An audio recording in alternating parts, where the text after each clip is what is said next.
Hello, lovely students.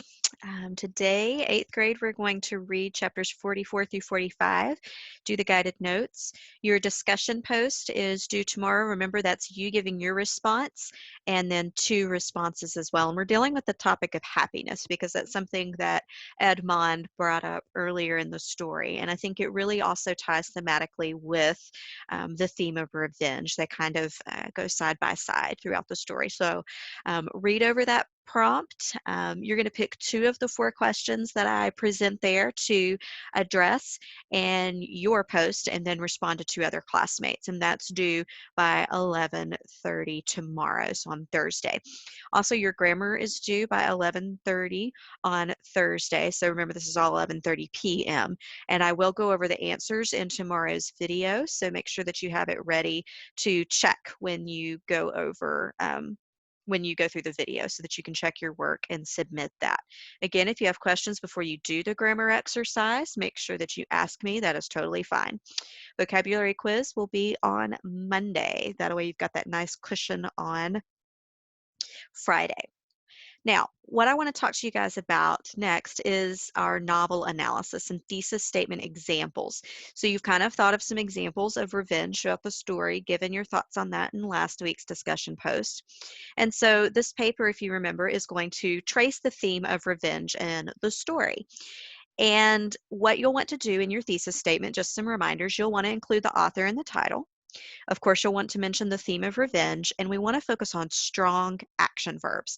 So I have provided some similar examples, obviously different books and themes, but hopefully these will help you know kind of what I'm looking for, okay? So the first one would be for Fellowship of the Ring. If someone did the theme of friendship, their thesis statement could say something like, in the Fellowship of the Ring by J.R.R. Tolkien, the theme of friendship permeates the novel and further illustrates the role friendship plays in the ultimate quest for good. Notice I didn't just say Fellowship of the Ring has a theme of friendship, or the theme of the Fellowship of the Ring is friendship, okay? In 8th grade, we want to move beyond that and have something a bit more specific and substantial. So some pieces of that, again, you've got your title and the author, and you can make that just a quick little intro. And then you, of course, can mention the theme and use a strong verb like permeates. Then we've got illustrates. So, not just that the theme is present, but, what does it do? Well, the use of this theme of friendship, the presence of it, illustrates the role friendship plays in the ultimate quest for good. So it's tied to maybe another message or plot piece of the story. Here's another one, number 2. For the Red Badge of Courage, we talked about bravery. So you could just say, in the Red Badge of Courage, Stephen Crane explores the concept of bravery through the development of a young man named Henry Fleming. So you could stop at bravery, where I've got my little arrow. In the Red Badge of Courage, Crane explores the concept of bravery, and you'd be okay.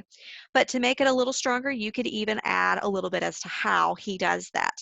And I just put through the development of a young man named Henry Fleming. And then your paper would be about how Henry Fleming develops and becomes a brave person, or finds out his weaknesses and learns what bravery is. You could go a couple different directions with that. Number 3, here's an example from Romeo and Juliet. So we put the Shakespearean play Romeo and Juliet shows readers the irrevocable consequences of hate and resentment through the tragedy of its star-crossed lovers and their parents' bitter regret and repentance. So here again, the strong action verb shows, and then hate and resentment might be your theme there, okay? So you do not have to have a perfect thesis statement turned in next week. What you do need to do is have a full sentence that has author, title, the theme, and a strong action verb where you're saying what your overall argument is going to be, okay? So this is a rough working thesis statement for your novel analysis paper. So you can go ahead and start brainstorming that, and then we will talk more about supports, coming up with ways to support our thesis statements tomorrow and Monday.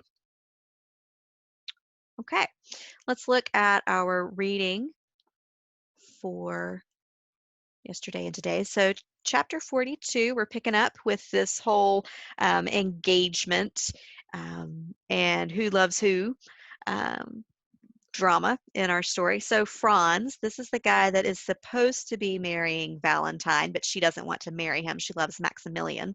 And Maximilian was just told by her grandfather, Nordier, listen, you two don't need to run off and elope yet because the marriage contract isn't going to be signed between Franz and Valentine anyway, so just hold off.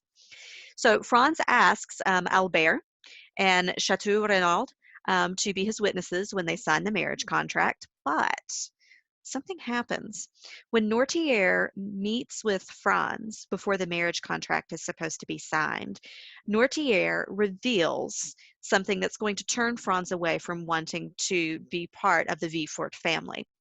So Nortier reveals to Franz that he killed his father, General de Quezon, in a duel when he refused to join the Bonapartists. Okay, so guys, if you were to want to marry a young lady and you found out that her dad had killed your dad, that might change your mind, or that her grandfather had killed your dad, that might change your mind. And it does for him. He decides, nope, I'm not going to marry her. Okay, so what Franz does is he calls off the engagement, which Valentine is, of course, happy about that. So is Maximilian, so is Nortier. And then it is at that point that Nortier includes Valentine in his will. So he's like, I will let her inherit if she marries not this guy that I don't like and not this guy that, she doesn't like, but whom she wants to marry and that I approve of. So Count Morcerf went to visit Baron Danglars also during this time, and Baron Danglars at this time tells him that, guess what? My daughter Eugenie, she's not going to be marrying Albert. Okay, so we have a lot of former engagements that are being broken off for various reasons, and we'll see, how that continues to play out in the future in tomorrow and following chapters. So continue to read, continue to ask questions as you have them, and I hope you have a very blessed Wednesday.